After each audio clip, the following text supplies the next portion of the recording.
लाहौर में साबिक वज़ीर आला पंजाब और पाकिस्तान तहरीक इंसाफ के सदर चौधरी परवेज़ इलाही के घर पर पुलिस और एंटी करप्शन की टीम के छापे का ड्रॉप सीन हो गया। परवेज़ इलाही को गिरफ्तार ना किया जा सका। एंटी करप्शन की टीम और पुलिस रात भर लाहौर में परवेज़ इलाही के घर में मौजूद रही, लेकिन साबिक वज़ीर आला पंजाब घर में नहीं मिले।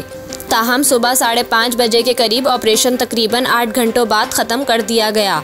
DG anti corruption Suhail Zafar Chatha Parvez इलाही की रिहाइश गाह से रवाना हो गए, जबकि एंटी करप्शन और पुलिस की नफरी भी सुबह 5:30 बजे साबिक वज़ीर आला पंजाब की गिरफ्तारी के बगैर ही वापस चली गई।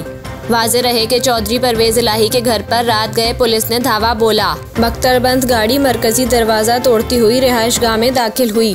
पुलिस एहलकार दीवारें फलांकर घर में कूद गए और अंदरूनी दाखिली दरवाज़ा भी तोड़ डाला, जबकि खिड़की के शीशे भी तोड़ दिए।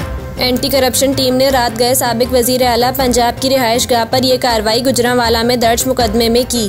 ऑपरेशन में 27 अफराद को हिरासत में लिया गया।